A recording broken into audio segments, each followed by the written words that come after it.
Bismillahirrahmanirrahim. Assalamualaikum warahmatullahi wabarakatuh. Selamat pagi semuanya. Semoga kalian selalu dalam keadaan sehat ya. Oke, hari ini kita akan lanjut materi bab 1 tentang momen inersia. Misalnya gini, sebuah benda yang berotasi pada sumbunya itu akan terus berotasi jika tidak ada gaya luar yang bekerja. Contohnya kalau kalian main gangsing ya.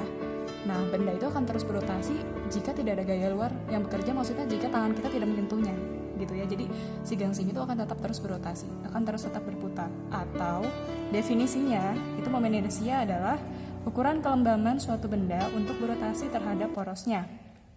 Secara matematis momen inersia itu rumusnya I sama dengan M dikali R kuadrat, dengan I itu adalah momen inersia, satuannya kilogram meter persegi, M itu massa benda, satuannya kilogram, R itu jarak benda terhadap porosnya, satuannya meter.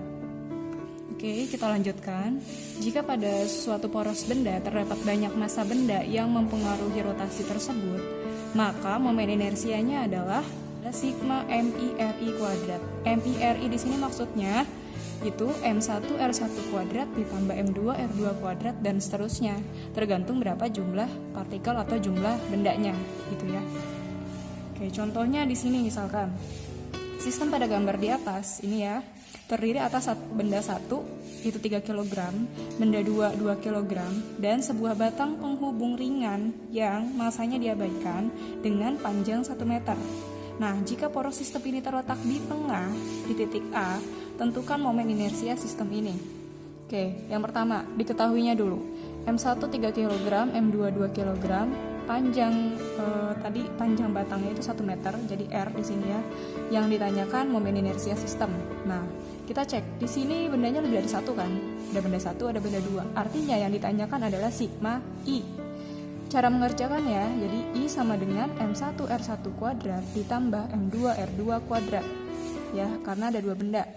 Oke, kita masukkan M1-nya 3 kg, R1-nya kenapa di sini setengah? Karena poros sistemnya itu berada di tengah-tengah.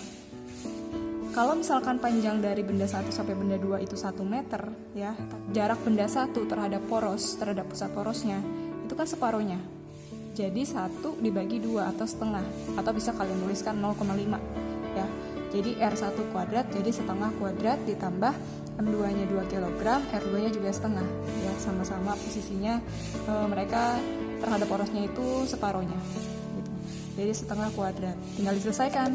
3 setengah kuadrat itu 1/4 ditambah 2 dikali setengah kuadrat itu 1/4 juga, jadi 3/4 ditambah 2/4 jadi 5/4. 5 bagi 4 1,25 kg meter persegi. Apa sih itu benda tegar? Nah, di sini saya beri contoh. Misalkan saya punya plastisin dan batu. Kemudian saya tekan si plastisin dan batu itu. Menurut kalian mana yang akan mengalami perubahan bentuk? Oke, plastisin. Nah, artinya batu itu tidak mengalami perubahan bentuk kan? Artinya si batu ini itu merupakan salah satu contoh benda tegar.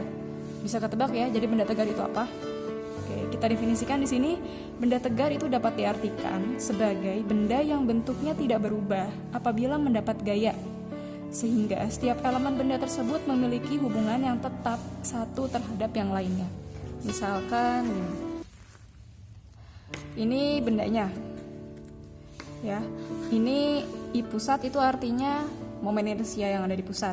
Kemudian ini D itu jarak dari poros pusat ke sumbu paralel. Nah, kita bisa mengetahui nih momen inersia yang di ujung itu berapa. Ini kan di ujung ya.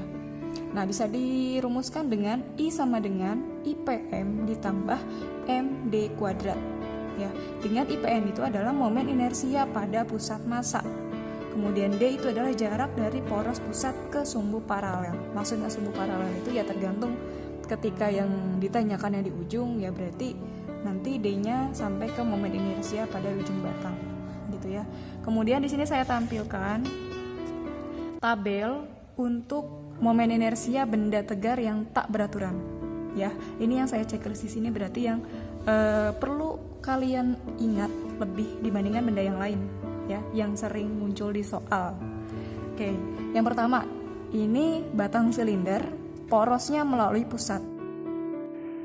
Momen inersianya 1/12 ml kuadrat. Kemudian yang kedua ini batang silinder, poros melalui ujung. Jadi menghitung momen inersia melalui porosnya itu di ujung. Itu caranya 1/3 ml kuadrat. Jadi sudah ada rumusnya sendiri. Ya. Kemudian ini benda yang silinder pejal. Itu inersianya setengah mr kuadrat. Kemudian bola pejal 2/5 mr kuadrat. Kemudian bola tipis berongga 2/3 mr kuadrat. Ini tabel ada di buku paket, bisa kalian cek lagi ya. Oke, sekarang kita ke contoh lagi. Diketahui sebuah batang homogen bermassa 0,6 kg dan panjang 60 cm.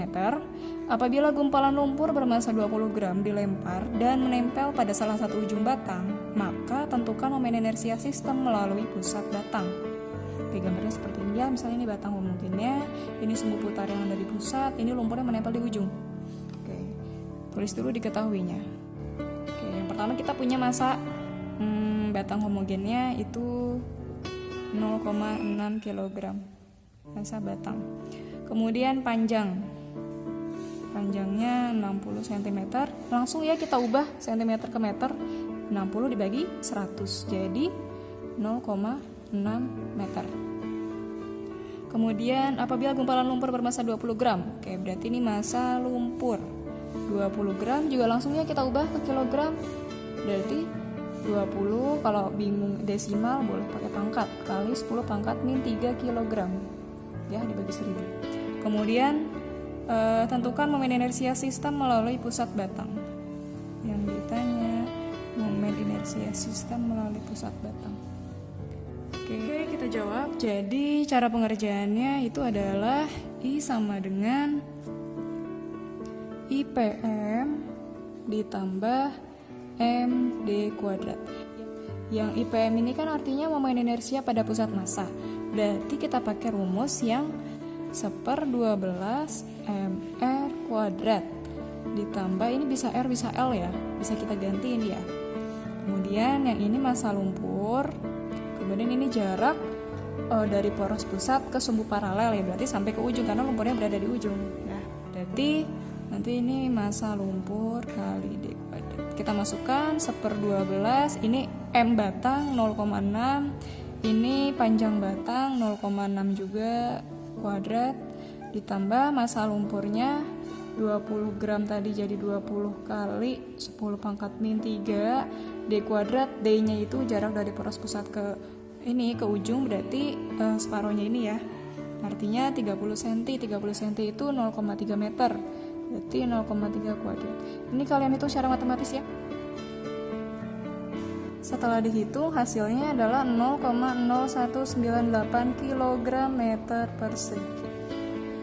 Oke, terima kasih telah menyaksikan video ini. Saya lanjut materi berikutnya di next video. Ya, terima kasih. Assalamualaikum warahmatullahi wabarakatuh.